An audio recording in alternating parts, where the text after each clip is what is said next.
I don't really think I will be doing a theory on this. I don't really think I will be doing a theory on this. I don't really think I will be doing Drama's a villain origin story. Hi, my name is Lena and welcome to my channel. I am a big hit theorist and I have been watching drama way too often, to be honest. As always, before getting into it, I did want to just give you a friendly reminder that this is a fictional storyline written by Big Hit, and I am just covering my theories on this storyline and how it fits into the Big Hit universe and the TXT's universe storyline. So please don't think it's real. The boys are not actually fighting. Everything is all good. This is just the fictional storyline. So let's go. So to understand my opening statement, we do have to understand where on the TXT timeline drama actually falls. I believe it happens shortly after they meet for the second time, when they are teenagers, but it's before they become close friends, or closer friends anyway. This does seem to happen on the alternate timeline, but as always, it ties in really obviously with everything on the main timeline. In fact, I'll reference the main storyline as well here. And we do know they eventually become friends and don't completely ignore BEOMGYU because of Runaway and Can't You See Me, Runaway especially, but I'll explain more about that as we go. Secondly, I wanted to talk a little bit about psychology here, because I think that this reflects Carl Jung and his psychology for the shadow. In probably the simplest terms, the shadow is the darker part of people that you just don't really want to look at or acknowledge. So in terms of the Philosopher's Stone, which I have connected to TXT before, and which Carl Jung based a lot of his theory on, this would be the nigredo, the first stage, which is the blackening. Once again, the beginning of the timeline. This is where he would be becoming aware of his shadow. The nigredo of the process of individuation, on the other hand, is a subjectively experienced process brought about by the subject's painful, growing awareness of his shadow aspects. It could be described as a moment of maximum despair that is a prerequisite to personal development. Confrontation with the shadow produces at first a dead balance, a standstill that hampers moral decisions and makes convictions ineffective or even impossible. Here is the darkest time, the time of despair, disillusionment, envious attacks, the time when Eros and superego are at daggers drawn and there seems no way forward. Nigredo, the blackening. So how and why does this tie into such a fun music video for TXT exactly? Well, we really don't have to look that far. First of all, the lyrics of the song, which actually mimic the music video very well. In the song, we have the narrator's point of view, and in this case, it is BEOMGYU, and they focus on the main character of a story within the actual lyrics of the song, someone separate from the narrator. In this case, I actually believe it to be Hyunjun, although it could mean the entire rest of the group, and how they're kind of the main focus, while everything that BEOMGYU does falls to the sidelines, and he's never the one in the spotlight. Like I said, the actual music video shows us this really well. He spends probably half the music video in a delusion until he falls off of his bike and lands on his shoulder, which is his pain, as we've seen in Nap of a Star. Ouch. And we see that he's actually been struggling behind his so-called friends the whole time instead of being with them. He was edited out, so to speak. But he wants to be friends with them, so he goes really above and beyond in trying to do so. Now, I've previously referred to BEOMGYU as the Band-Aid, mostly in reference to his role in Runaway, where he's the one who actually has a Band-Aid and puts it on Yeonjun, keep that in mind. Basically, he's the first one to rush in and try to fix problems. He tries to carry his friends on his back, and this becomes his pain. When we break down his character arc, we start to see that this is really weighing down on him, quite literally on his shoulders. So much so that he's starting to think it's really unfair. He can't trust the others to take care of him the way that he takes care of them. And this causes him to become bitter or jealous. He wants to be friends with the main character. Like I said, he wants to be friends with Yeonjun. But everyone else is kind of in the way. Let's think about it for a minute.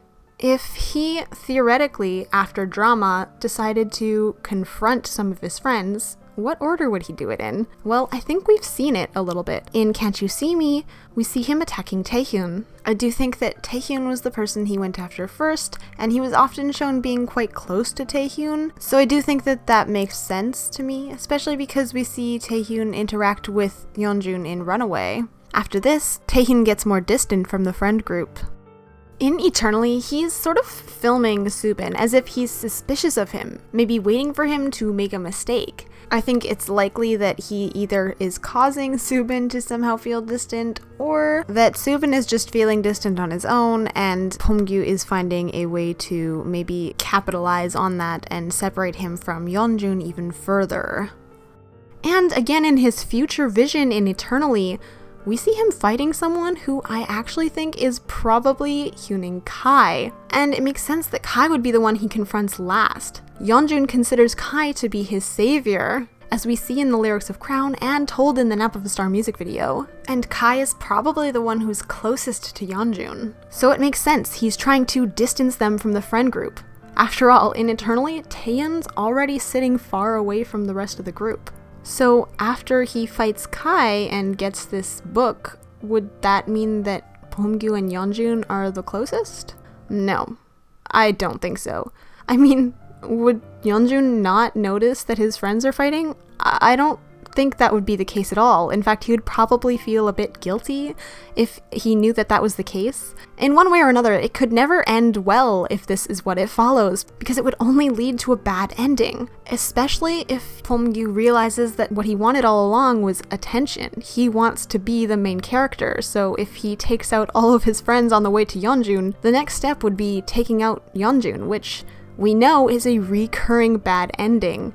I realize that this is really dark, but keep in mind that these are bad endings, not the inevitable good ending. And I do really think that Big Hit will focus on a lot of the bad endings before we eventually see a good ending. So yeah, a possible good ending to this would be where they confront each other, confront the shadow, and realize that they can all be main characters and they're all special, even if they don't have these same qualities together. They're different, but together. They can be unique and cool in their own ways. They don't all have to be the main character to be important.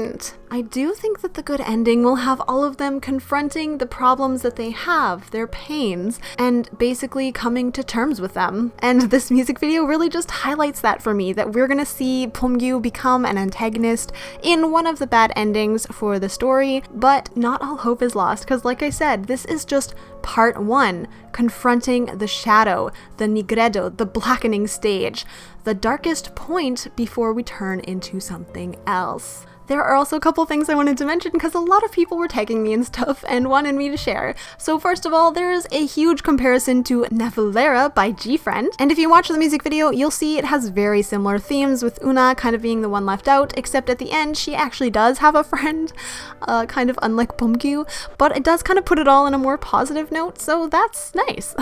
Also, finally, I wanted to mention that this train behind them in this scene kind of looks pretty much exactly like the train in the highlight reels behind Jin, so people have speculated that this might even be in the same location as that, so take away from that whatever you want to. I don't have a theory on that specifically, but I just wanted to point it out. Next, I wanted to just address the bikes flashing at the end. A lot of people have asked me if it is maybe Morse code, and I just wanted to let you guys know that it is not Morse code. Morse code is a lot less frequent. The pattern is kind of weird. So for example, the light in Nap of a Star, which says save me, is kind of flashing at an irregular rate, whereas the bike lights are just flashing normally as they would. So unfortunately, no Morse code hidden here, but let's keep our eyes open in the future. Also, there was one more thing I wanted to mention because people have been tagging me nonstop in it. There is a post going around that shows BEOMGYU in Drama and BEOMGYU in Eternally and how they're apparently wearing the same jacket. This post is a little misleading because they use the night vision scene in Eternally. The actual jacket is in fact the same in terms of design, but if you look at the Eternally music video, you'll note that BEOMGYU's jacket is black, not red. It's not the exact same jacket as in Drama, it's just the same style.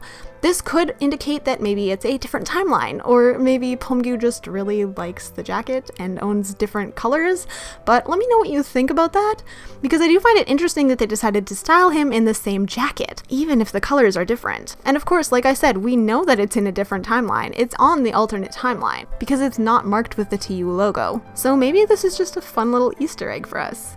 But yeah, let me know what you think. In conclusion, Drama is BEOMGYU's origin story for his motives and the seed of jealousy that grows in the shadows. It also shows how and why the others might be taking him for granted and why he feels like everything is so unfair.